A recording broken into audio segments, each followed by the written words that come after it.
जय श्रीमन नारायण। नमस्कार दोस्तों, मेरे चैनल में आपका स्वागत है। आज मैं आप लोगों को भाद्रपद अमावस्या कब है, भाद्रपद अमावस्या की पूजा विधि, शुभ मुहूर्त, महत्व, पौराणिक कथा, कुश का महत्व क्या है, अमावस्या की पूजा विधि और उपाय क्या हैं, और भाद्रपद अमावस्या पे कौन से ऐसे काम हैं जो जरूर करने चाहिए, भाद्रपद अमावस्या पे कौन सी गलतियां हैं जो नहीं करनी चाहिए, ये सब कुछ बताऊंगी। इसलिए आप लोग मेरे वीडियो में अंत तक बने रहें, वीडियो को स्किप ना करें और ध्यान से सुनें। और जो लोग मेरे चैनल पे नए हैं उनसे मेरी विनती है कि चैनल को सब्सक्राइब कर लें और बेल आइकन प्रेस करना ना भूलें। अभी भाद्रपद महीना चल रहा है। भादों की अमावस्या को कुश उत्पत्ति अमावस्या, कुश ग्रहणी अमावस्या और पिठौरी अमावस्या के नाम से भी जाना जाता है। इस साल भाद्रपद अमावस्या की सही तारीख और स्नान दान मुहूर्त क्या है, ये सब कुछ अब मैं बता रही हूँ। पंचांग के अनुसार भाद्रपद अमावस्या तिथि की शुरुआत 14 सितंबर 2023 को सुबह 4:48 पर होगी और इसकी समाप्ति 15 सितंबर 2023 को सुबह 7:09 पर होगी। उदया तिथि के अनुसार 14 और 15 सितंबर दोनों दिन अमावस्या का स्नान पितरों के निमित्त पूजा की जाएगी।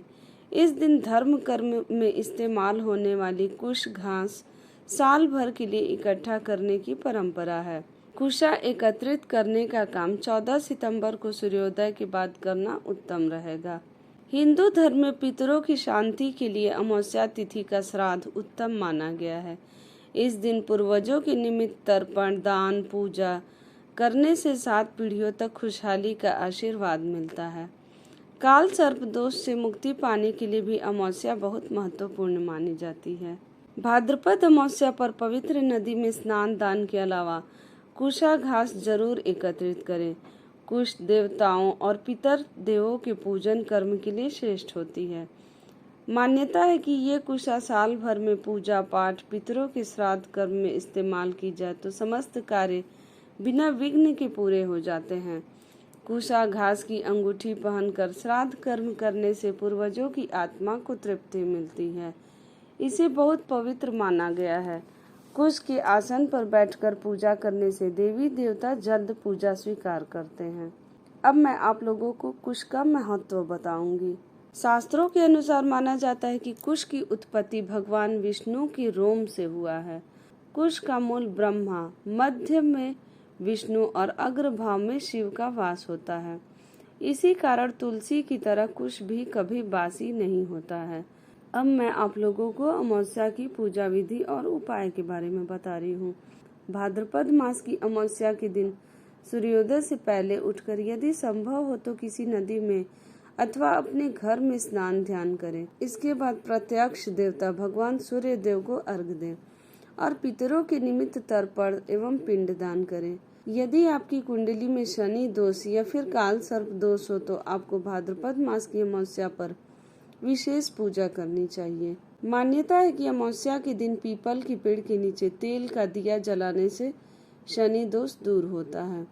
अमावस्या के दिन विधि विधान से जरूरतमंद व्यक्ति को अन्न एवं धन का दान करने पर भी सभी प्रकार के दोष दूर होते हैं और सुख समृद्धि की प्राप्ति होती है। भाद्रपद अमावस्या पे कौन सी ऐसी गलतियां हैं जो नहीं करनी चाहिए। भाद्रपद अमावस्या के दिन शुभ फल को पाने और अशुभ फलों से बचने के लिए व्यक्ति को कुछ चीजों का विशेष ध्यान रखना चाहिए। जैसे इस तिथि पर भूल कर भी अपने पितरों को कोसना या फिर उनका उपहास नहीं उड़ाना चाहिए।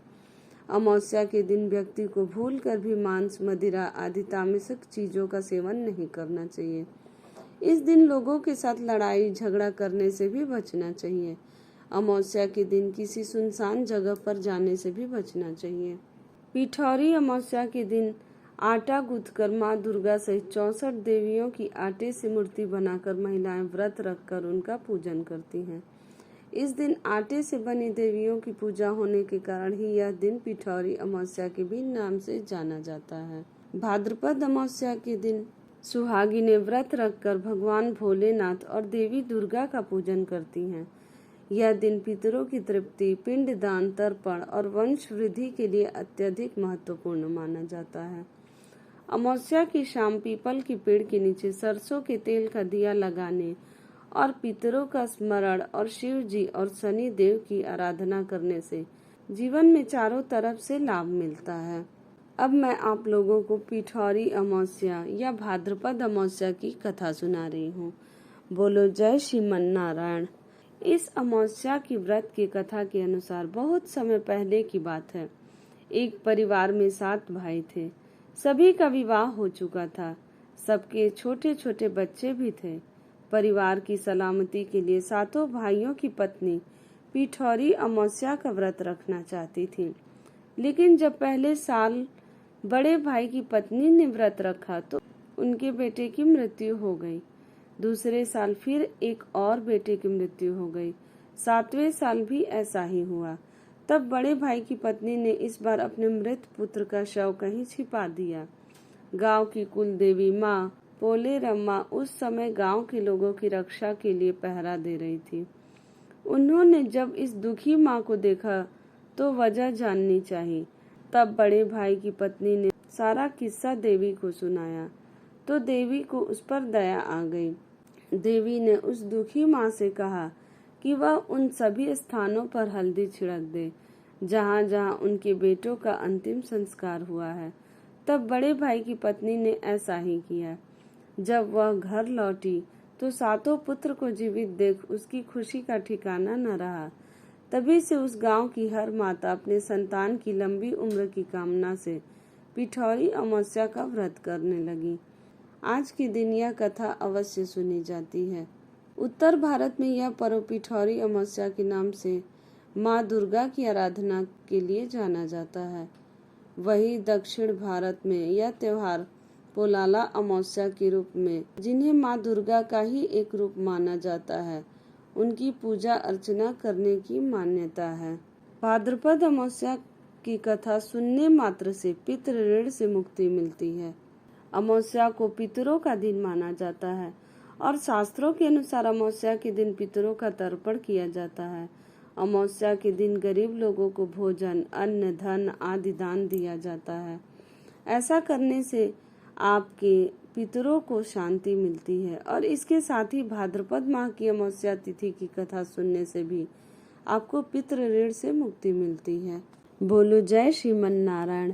अगर आपको मेरी यह कथा और जानकारी अच्छी लगी हो तो मेरे वीडियो को लाइक शेयर जरूर करें, चैनल को सब्सक्राइब कर लें और कमेंट में जय श्रीमन नारायण या हर हर महादेव जरूर लिखें।